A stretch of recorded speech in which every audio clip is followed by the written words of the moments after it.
que es necesario que esa fe que nosotros decimos tener esté acompañada de acciones que respalden la veracidad de esa fe. Amén. ¿Recuerdan eso? Y eso es algo que debe resonar siempre en nuestro corazón, porque si usted se identifica a sí mismo como un hijo o una hija de Dios, tiene que entender que las cosas que uno hace son tan importantes como las cosas en que uno cree o las que uno dice. Amén. Porque son evidencia de lo que hay dentro de nosotros. Pero todos estos días ha estado resonando en el mismo sentido en que les estoy diciendo esto. Quiero traer a colación algo que ha estado resonando mucho durante este último mes, durante estos días, que es la palabra avivamiento. ¿Cuántos han escuchado esa expresión durante este mes? Avivamiento. A ver, levante su mano. Ha resonado mucho por algo que está ocurriendo, o que ha estado ocurriendo en los Estados Unidos, en el estado de Kentucky. Hay una universidad que se llama Asbury, y resulta que los estudiantes de esta universidad en Kentucky, ellos tienen sus servicios normales de alabanza y adoración, son jóvenes, y ocurrió algo muy sorprendente allí, que ya ha ocurrido otras veces en la historia, pero por eso es que está resonando la palabra avivamiento. Resulta que estos muchachos se reunieron a recibir la palabra. Uno de sus profesores, que a la vez era el predicador de esa mañana, habló sobre el amor de Dios. Eso fue el 8 de febrero. Entonces, este señor les predica acerca del amor de Dios, termina su mensaje, termina el servicio o el culto, y él se va, pero los muchachos que estaban ahí dijeron, oye, vamos a quedarnos a compartir, a alabar, a orar. Y el pastor se fue y ellos se quedaron ahí. Y hubo un derramamiento del Espíritu Santo, o sea, en pocas palabras, empezó a fluir una presencia de Dios tremenda en ese lugar. Y los muchachos que estudian ahí en esa universidad, que pasaban por ahí, se sentían atraídos a entrar. Y empezó a entrar personas. Cuando los muchachos entraban y escuchaban, se quebrantaban, empezaron a confesar sus pecados, empezaron a declarar a Jesús como Señor y Salvador, y fueron llegando cada vez más y más y más, y la noticia se fue extendiendo.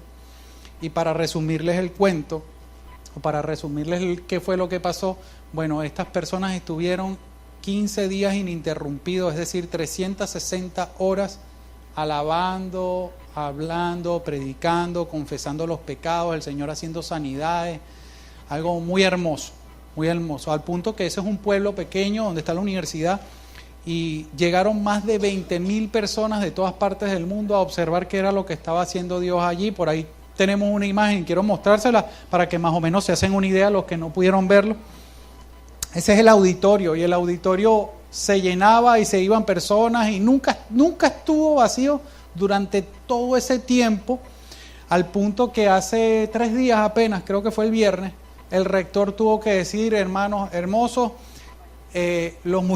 váyanse, no, pero digo, hermanos queridos, a la gente que viene a ver lo que Dios está haciendo aquí, necesitamos tener normalidad en el campus, entonces vamos a habilitar un sitio en el centro de la ciudad para que todos sigan alabando y adorando al Señor, pero nosotros necesitamos continuar las clases, y el auditorio y el servicio es para los jóvenes de la universidad, y los jóvenes siguen todavía allí, pero ya no está abierto a todo el público, porque obviamente es una universidad y ellos van allá a ver clases. Lo cierto es que los estudiantes siguen ahí, la gente que ha venido de otros sitios está en otro lugar, pero oficialmente 15 días seguidos estuvieron adorando y alabando al Señor en ese lugar, eso lleno, y siempre con buena disposición, con una presencia del Señor que hacía que la gente se quebrantara, confesara sus pecados, muchos fueron sanados, corrieron cosas que son asombrosas y maravillosas, y que a los que somos cristianos de hace muchos años y ya hemos escuchado hablar de eso, nos motiva, ¿no? Y decimos, wow, Dios, ¿cuándo será que tú traerás eso en medio nuestro? ¿Sí o no?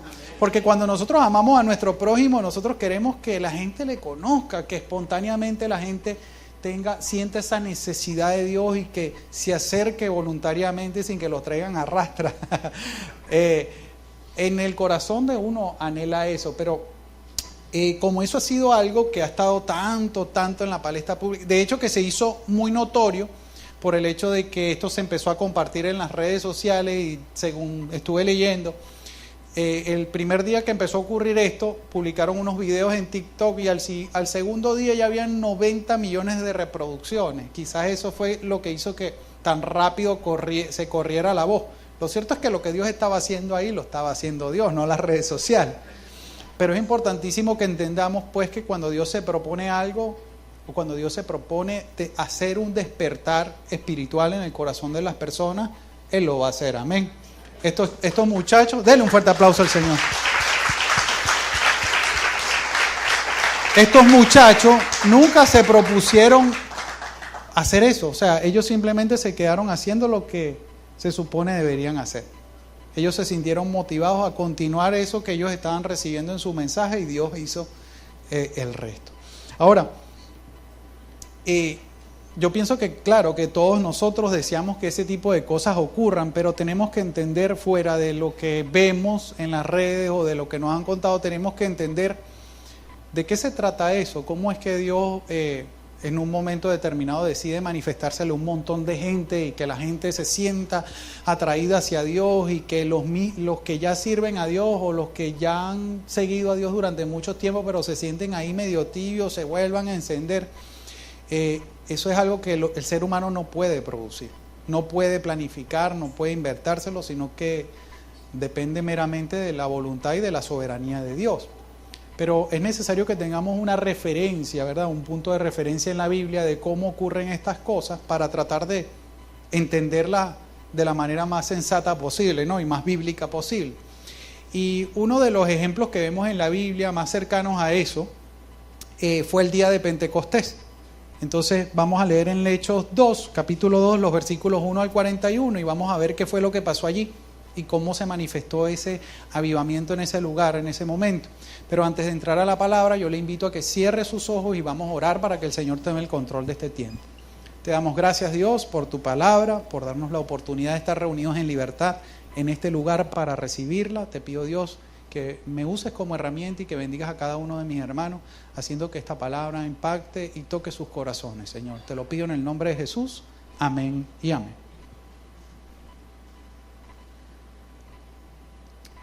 Tomé agua porque voy a leer bastante.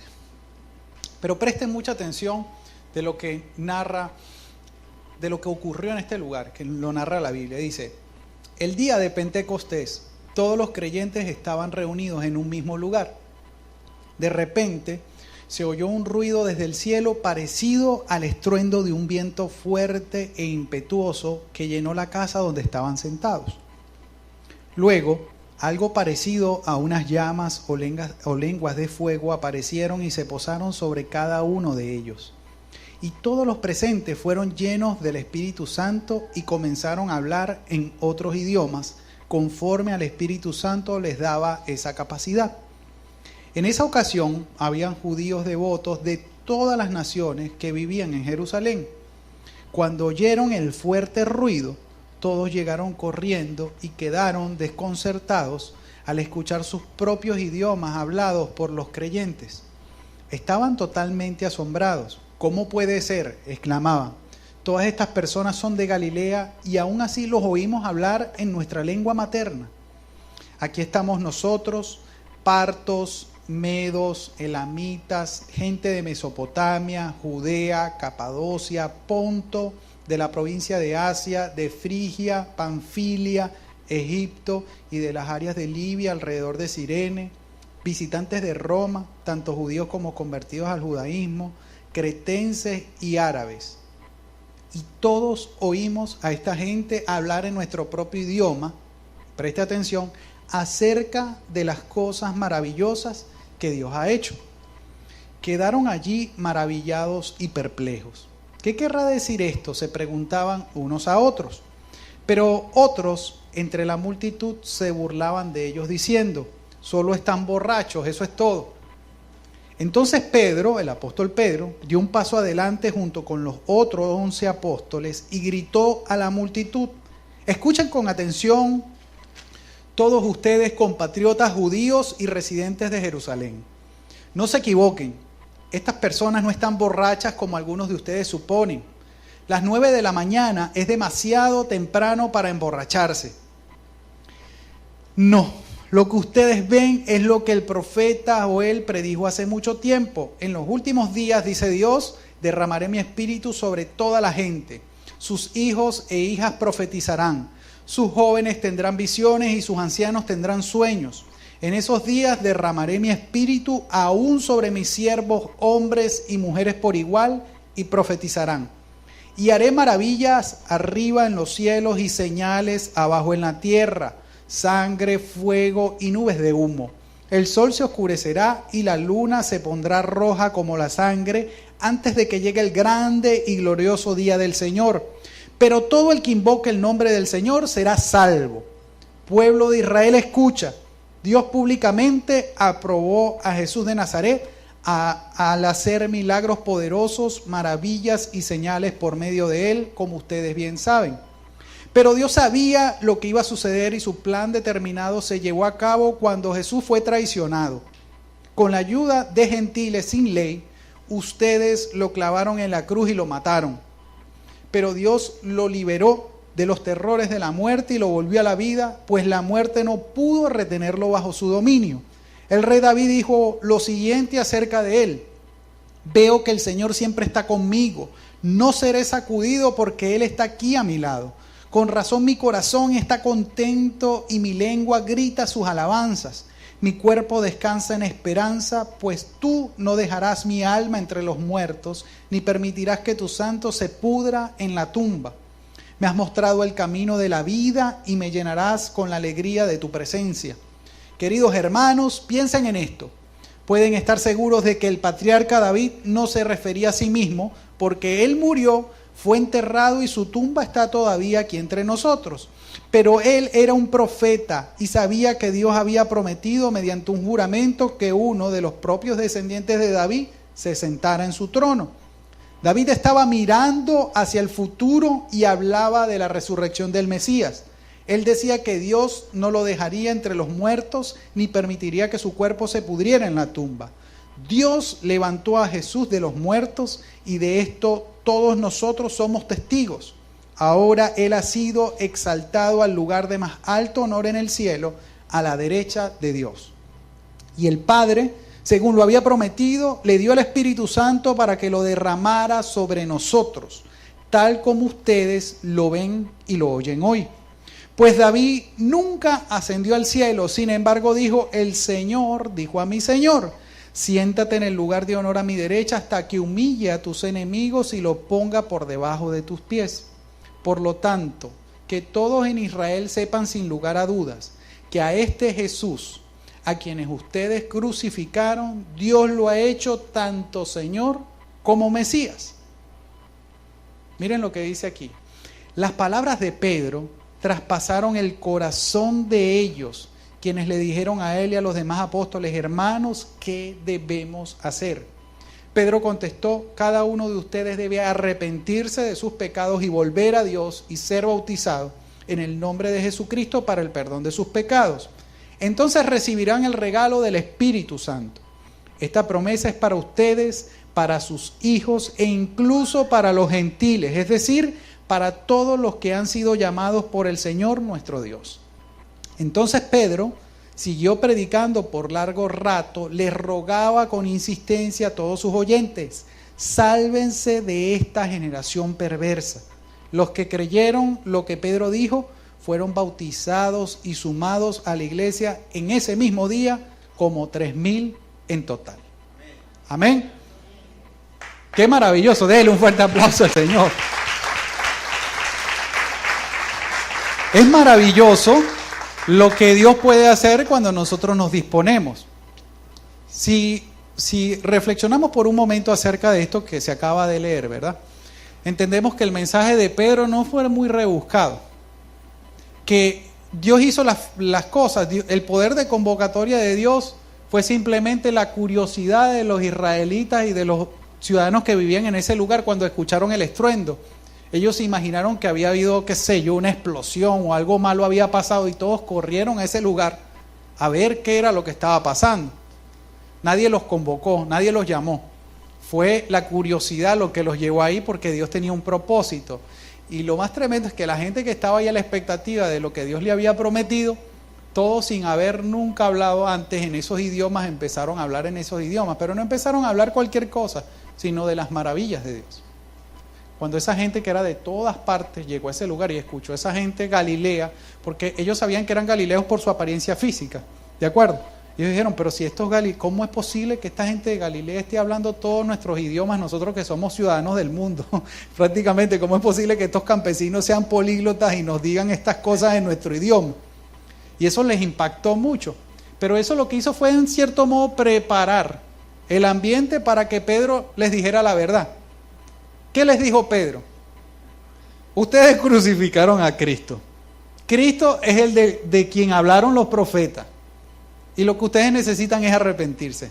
Muy sencillo lo que Pedro le transmitió. Pero dice la palabra, ¿cuántos se convirtieron ese día? 3,000.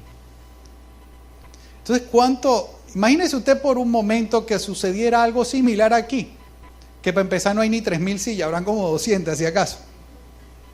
Pero no se trata del programa que nosotros hagamos, no se trata de que tan bonito suene la alabanza, no se trata de nada de eso, se trata de la voluntad de Dios manifestándose, nosotros disponiendo nuestro corazón para que el Espíritu Santo haga su trabajo, ¿verdad? Porque todos somos importantes. A veces tenemos esa falsa expectativa de que la responsabilidad se circunscribe y se limita a las personas que han venido aquí a servir a Dios.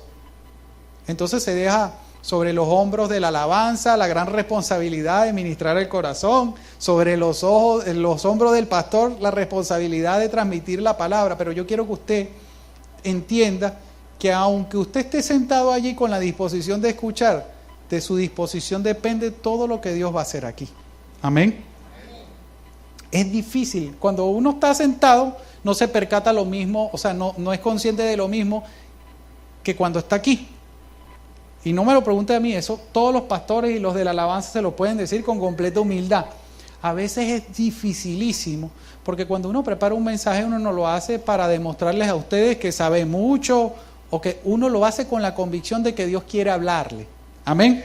Pero cuando tú te paras aquí y empiezas a declarar todas estas cosas que Dios ha ido sembrando en tu corazón y que a ti te queman en el corazón por querer transmitirlas, a veces te paras y ves que la gente, y es difícil no desconcentrarse porque ves que algunos se están quedando dormidos, otros están así como que no están pensando en otras cosas, otros están distraídos con cualquier cosa que ocurre, se voltean.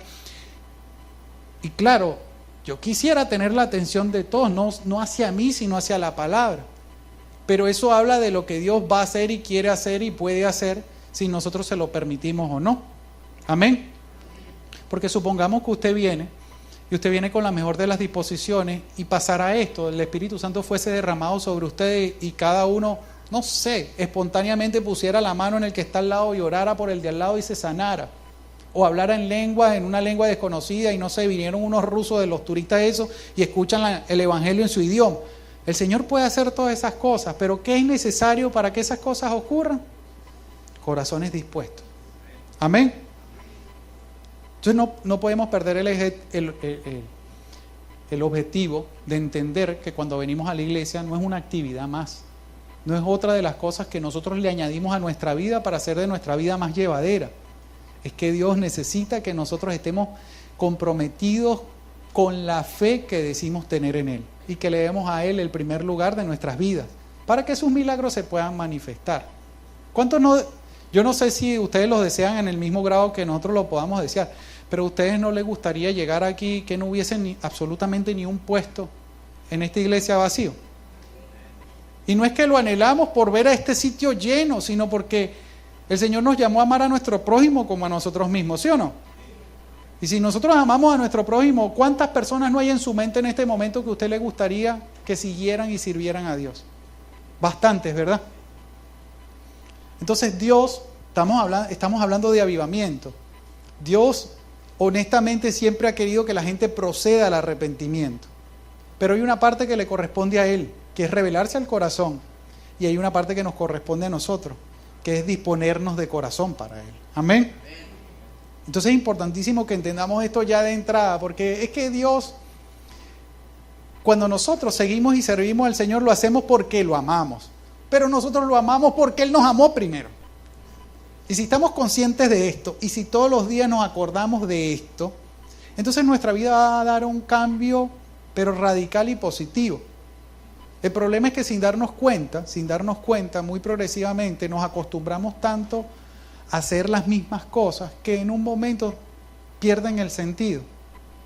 Y quizás usted algún domingo se ha encontrado aquí y se sienta y sin darse cuenta está pensando, oye, no fregué y no hice esto, y mira que cuando llegue, ¿qué voy a comer? ¿Sí o no?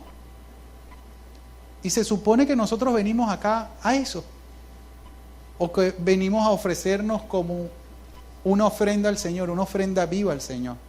¿Me sigue lo que quiero decirle? Porque no podemos, lo que quiero en cierto modo es desmitificar esto. Todos quieren que esto ocurra de manera espontánea, pero lo cierto es que esto no ocurre si todos no estamos involucrados. Amén. Porque para que el Espíritu Santo se manifieste con libertad, todos tenemos que estar en sintonía con Él. Todos tenemos que estar con las motivaciones claras, por los motivos adecuados, con el sentido bien establecido de estar en este lugar. Amén. Dele un aplauso al Señor.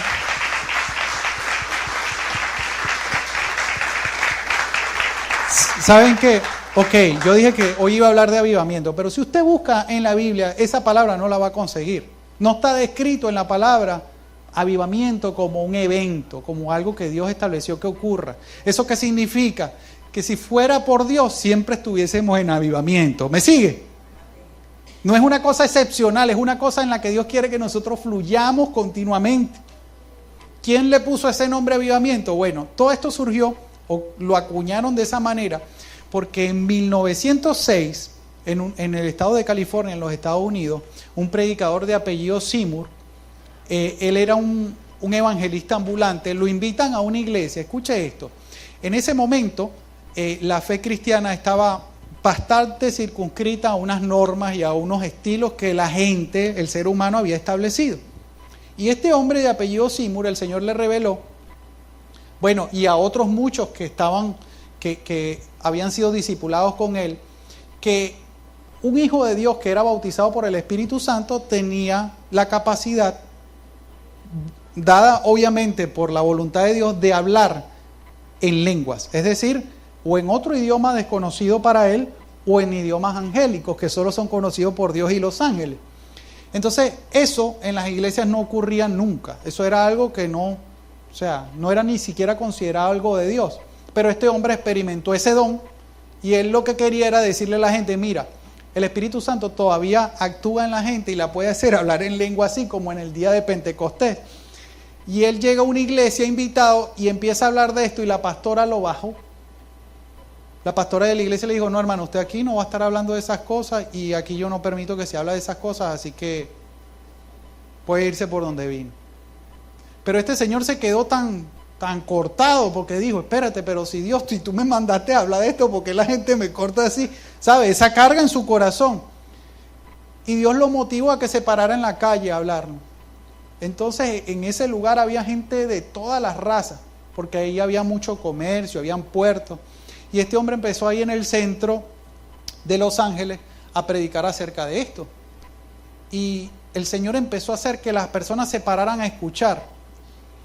Y resulta que este hombre estuvo predicando ininterrumpidamente. Eventualmente se paraba a comer, a ir al baño, a dormir. Pero cuando me refiero a ininterrumpidamente es que todos los días el hombre predicaba varias veces durante 3 años seguidos. De lunes a lunes, durante 3 años seguidos, este señor predicó el mismo mensaje y todos los días llegaron miles y miles de personas que necesitaban ver, escuchar, arrepentirse, sanarse. Y el Señor hizo algo tremendo ahí. Y claro, como eso no lo podían tapar, por mucho que la voluntad religiosa quisiera hacer invisibilizar eso, no lo pudieron tapar. La gente dijo, verdaderamente eso es un avivamiento. Dios está avivándose en medio del corazón de las personas. Y por eso se determinó que fuese así. De hecho, de eso que ocurrió ahí, nació el movimiento pentecostal. Por eso los pentecostales todos quieren y anhelan que se manifieste el don de lengua cuando ellos son bautizados por el Espíritu Santo. Amén. Aunque sabemos que eso no depende de nosotros, eso depende de la voluntad de Dios. ¿De acuerdo? Y estamos en total acuerdo con que el Espíritu Santo puede hacer esas cosas donde Él quiera, cuando Él quiera y como Él quiera. Amén. Pero no de manera artificial. Yo hablo en lengua, pero no es cuando yo quiero. Es cuando es conveniente y cuando me beneficia a mí, beneficia el que me está escuchando. Entonces, ¿Por qué le digo esto? Porque si usted dice, bueno, vamos a ver si eso que el pastor está diciendo es verdad y se pone a buscar su Biblia, no va a conseguir esa palabra. Pero si usted ha leído la Biblia, usted se da cuenta que en muchos momentos de la historia, Dios despierta los corazones de las personas, pone sed de Él en el corazón de las personas. Amén. Entonces, estamos viviendo tiempos difíciles. La Biblia no nos dice ni nos promete que cuando estén los tiempos finales, la gente va a tener más sed de Él. No. La Biblia no dice eso, la Biblia más bien dice que el amor de muchos se apagará. Entonces, cuando el amor de muchos se apague, el único amor que puede reavivar el corazón de esas personas es el amor de Dios, ¿sí o no? Entonces, es posible, denle un fuerte aplauso al Señor. Entonces, no se trata de que el mensaje sea muy complicado. Con que hablemos del amor de Dios, de repente el Señor va a hacer lo que Él quiera hacer, en este lugar o donde usted se pare. Pero eso no va a pasar solo por el esfuerzo mío, el de los que servimos aquí, porque nosotros no tenemos esa capacidad, sino que nosotros, como un cuerpo, como el cuerpo de Cristo, si todos estamos conectados y nuestra motivación es glorificar a Dios, el Señor se va a glorificar. Amén. La responsabilidad es mía y de cada uno de ustedes. La responsabilidad es de cada uno de los que venimos acá. Si todos venimos en el nombre del Señor, si todos venimos a alabar el nombre del Señor, a agradecerle, a reconocer y a recibir de Él, las cosas van a suceder por sí solas. Amén. Bueno, es importantísimo que tengamos eso en claro, porque todo lo anhelamos. Ahora, ¿qué trae como consecuencia esto? Que el avivamiento va a empezar en su corazón de manera individual. Entonces, para que ocurra algo, cuando estos jóvenes se quedaron después del servicio a adorar y a alabar al Señor, ¿eso de dónde surgió? Del corazón de ellos. Ellos dijeron, oye, ya el servicio terminó, todavía tenemos como ganas de más. Vamos a seguir alabando, orando. Y eso fue lo único que Dios necesitó para ir atrayendo a la gente. ¿Usted me entiende?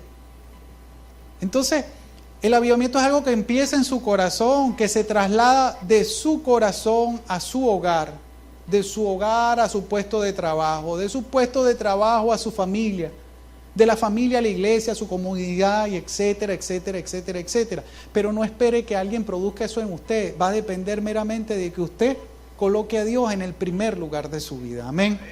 ¿Cómo usted va a tener un amor renovado por el Señor? En primer lugar, yo le sugiero que haga memoria de todas las cosas buenas y maravillosas que Dios ha hecho por usted. ¿Ha hecho cosas buenas por usted? A veces se les olvida, entonces dése a la tarea de recordar qué bueno ha sido Dios. Eso va a ir llenando su corazón de motivación, de entender que aunque las cosas a veces se pongan difíciles, contamos con un Dios fiel que nos ama, que ha sido fiel y que nos produzca en nosotros esa necesidad de que esa fidelidad y ese amor de Dios influya en nuestro entorno. Pero para que pueda influir en nuestro entorno, nosotros somos como herramientas, ¿de acuerdo? Mire, yo les decía a las personas del primer servicio, ¿cuántos de nosotros vamos al fregadero y agarramos la cuchara sucia para tomarnos una sopa, para comernos algo? ¿Por qué no lo hacemos? Porque nos da asco, ¿sí o no? Porque usted no agarra en un vaso que tomó café y se echa un jugo y se lo toma así sin haber lavado el vaso. Entonces, lo que necesito que usted entienda que todos los que hemos sido llamados por Dios, a sus ojos somos herramientas. Pero para que una herramienta pueda ser usada con efectividad, ¿qué es necesario? Que esté limpia, que esté apta, que esté disponible. Entonces usted no va al fregadero donde están los trastes sucios a buscar la cuchara sucia. Usted abre la gaveta donde metió las limpias y saca una limpia. ¿Es o no es? Eso mismo Dios quiere hacer. Entonces, ¿cómo logramos eso? Todos los días tenemos que ponernos a cuentas con Dios, decir, Dios, mira, yo reconozco que esto te desagrada y que es pecado, límpiame, hazme apto, yo te amo, Señor, yo sé que tú me perdonas. Por ahí empiezas. Te empiezas a llenar del amor de Dios y empiezas a ser un canal del amor de Dios. Para que el Señor produzca un avivamiento en este lugar, entonces tiene que estar consciente que ¿dónde va a empezar? ¿Por este lugar? Por usted. Por usted va a empezar. Si usted quiere vivir en un entorno sano, limpio, espiritualmente saludable, olvídate, tienes tú que ser la influencia, no tú el influenciable. Dice la palabra Porque la palabra de Dios per se tiene poder. Que es más poderoso es el que está en nosotros que ¿quién? Que está en el mundo. Y plantéate esto por un momento. De repente tú tienes todos los días tus luchas personales porque te falta, porque te sobra, porque te duele, porque no puedes. Pero el que está en ti te da la capacidad para hacer, para tener, para lograr todo aquello que en tus propias fuerzas y bajo tus propias capacidades tú no puedes. ¿Y tú no crees que las personas necesitan saber eso también? La Biblia dice que la creación gime, llora a gritos, porque los hijos de Dios se han manifestado. Es decir, que hay gente que sin decírtelo necesita que ese carácter de hijo de Dios y esa realidad se manifieste en ti para poder ellos tener para vislumbrar o poder tener ellos una perspectiva de qué es ser un hijo de Dios. Tú dices, es que la gente que está a mi alrededor está completamente cerrada. Pero es que el problema no es, la culpa no la tiene Dios, es que nosotros tenemos que ser modelos a seguir. Amén. Por eso cuando el pastor Marcos decía que una fe sin obras es muerta, basándose en Santiago, es eso, porque si la gente no ve traducida en tu vida la plenitud de Dios, ¿cómo va a querer tener al Dios que tú tienes, papá? ¿Te has preguntado eso? Y no se trata de que los demás busquen a Dios con un interés que tenga que ver con lo maravilloso que es tu vida, no. La estabilidad que nosotros le podemos transmitir a la gente al saber, al darse cuenta que a nosotros a veces, aunque tengamos dificultades, igualito nos sentimos en paz y gozosos, es más de lo que puede hablar tu prosperidad económica. ¿Entiendes eso? Porque la economía va y viene, sube y baja, a veces tienes billete, a veces estás pelando. Pero la paz es algo que todo el mundo necesita y desea. Y cuando te ven a ti, sí, porque hay personas que de repente, mire, yo se lo voy a plantear así. Hay personas que pierden a un ser querido y pasan un tiempo indeterminado en el duelo, porque se sentían en posesión de su ser querido. Y eso los estanca. Y esto te lo estoy diciendo porque el Espíritu Santo me dice que te lo diga. Yo no sé quién es el que lo tiene que escuchar en esta mañana. Pero sabes que esa persona le pertenece a Dios, y Dios dio y Dios quitó, y tiene que ser su nombre glorificado. Él quiere llenarte de la plenitud de saber que Él es dueño de todo, incluso de tu vida. Entonces, si tú no has superado tu duelo, yo no sé quién es, pues entrégaselo al Señor, porque el Señor te quiere usar como herramienta para bendecir la vida de otros. Amén. Ahora, ¿cuál es la instrucción que Dios nos dejó para poder avivarnos desde nosotros? Empezar nosotros el avivamiento sencillo. En Marcos 12, 30 y 31, Él dice, le preguntan, Jesús, ¿cuál es el mandamiento más importante? Y miren lo que Él respondió. Él dice, amarás al Señor tu Dios con todo tu corazón, con toda tu alma, con toda tu mente y con todas tus fuerzas. El segundo es igualmente importante, amarás a tu prójimo como a ti mismo. Ningún otro mandamiento es más importante que esto. Es muy sencillo. Dios te dice, lo único que tú necesitas para un avivamiento en tu vida es amarlo. Pero no amarlo solo sentimentalmente, porque Él dice que es con tu mente, con tu corazón, con tu alma, con tus emociones, con tu fuerza, es decir, con tu físico también. Entonces todo tu ser tiene que manifestar ese amor a Dios. Tienes que vivirlo, experimentarlo, gozarte en eso. Usted ¿saben qué es tremendo? Yo también le decía a los del primero, esas son cosas que yo no escribo, pero que el Espíritu Santo me va mostrando y yo se las digo. ¿Qué hace la gente para estar más o menos felices? Y es malo generalizar, ¿no? Pero estoy poniendo un ejemplo solamente. La gente trabaja de lunes a viernes y se faja, o de lunes a sábado y se faja. Y cuando agarran los realitos, ¿qué es lo primero que hace muchísima gente? A ver.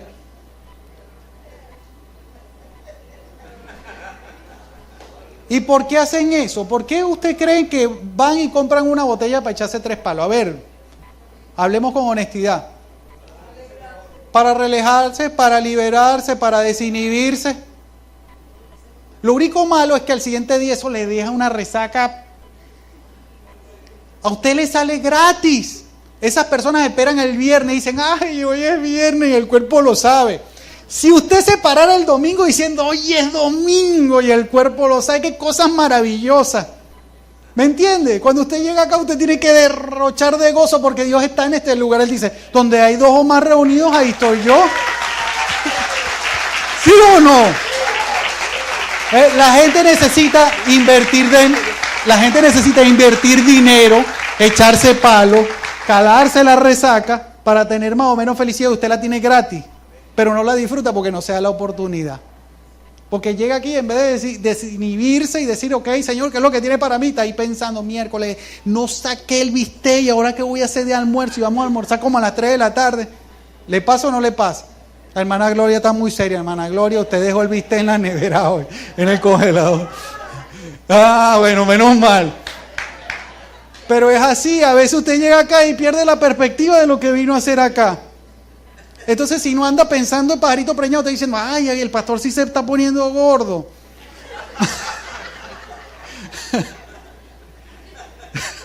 O dice, ay, qué feo los zapatos de fulanita. O y está pendiente de todo menos de lo que está pendiente, ¿sí o no? No me lo diga, hermano, ya me afecta. Desde que dejé de andar en bicicleta he ganado unos kilos. Pero, ay, pastor, si está gordo, me tienen a monte, donde me ve me lo dice. Si usted supiera lo que yo corro a la semana, no me lo dijera por misericordia. Pero es un decir, es un ejemplo que estoy utilizando. Claro, ahora ando en moto, hermano, en la moto ya no.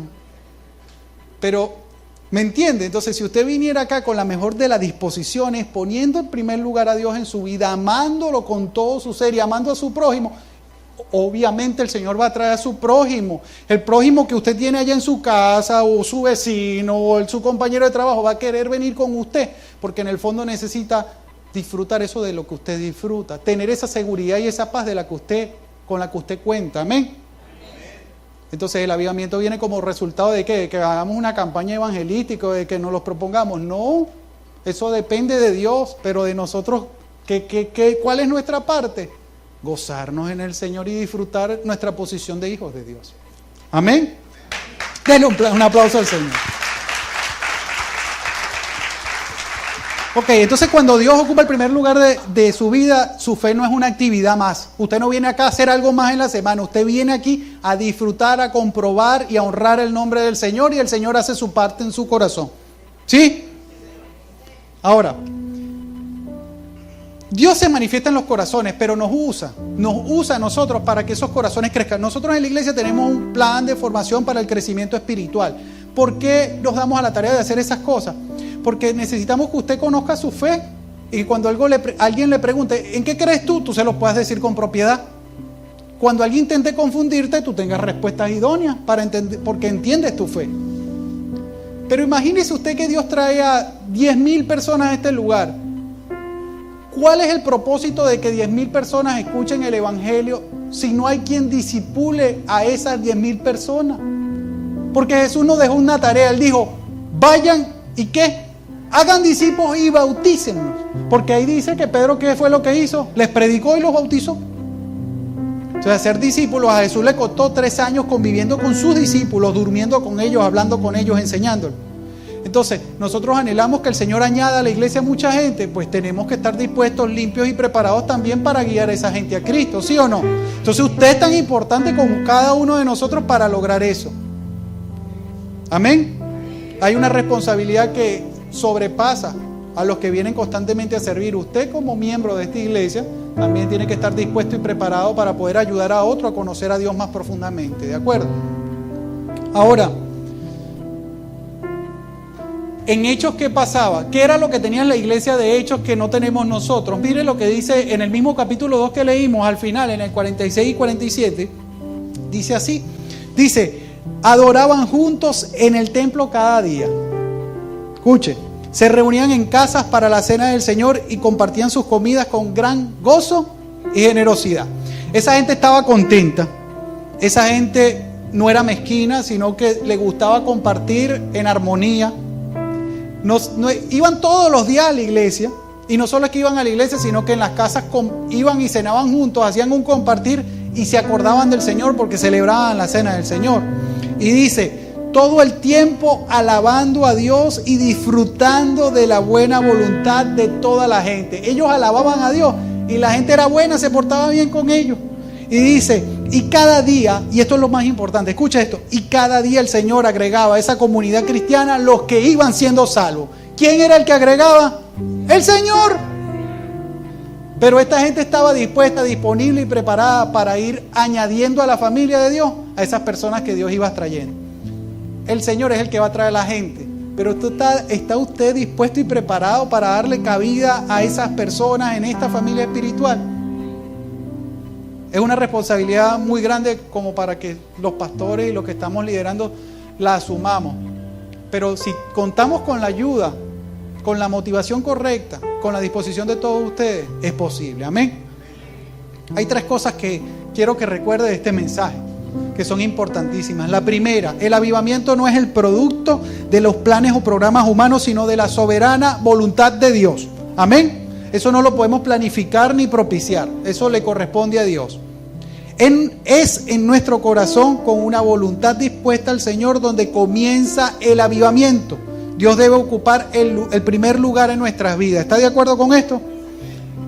¿Cómo empieza el avivamiento? Desde su corazón, traspasándose a su entorno y llegando hasta aquí. Amén. Lo tercero que es importante es que debemos prepararnos y disponernos como herramientas para Dios. Un avivamiento sin discipulado es un despropósito. Si usted no está preparado y dispuesto a discipular a alguien más, a enseñarlo a ser un hijo de Dios, es difícil que un avivamiento se produzca y genere un cambio efectivo. Queremos que nuestra comunidad cambie, queremos que nuestro país cambie, pero cada uno de nosotros somos necesarios para lograr eso con la ayuda y con el auspicio de Dios, que es el que lo genera. Amén. Póngase de pie y déle un fuerte aplauso al Señor.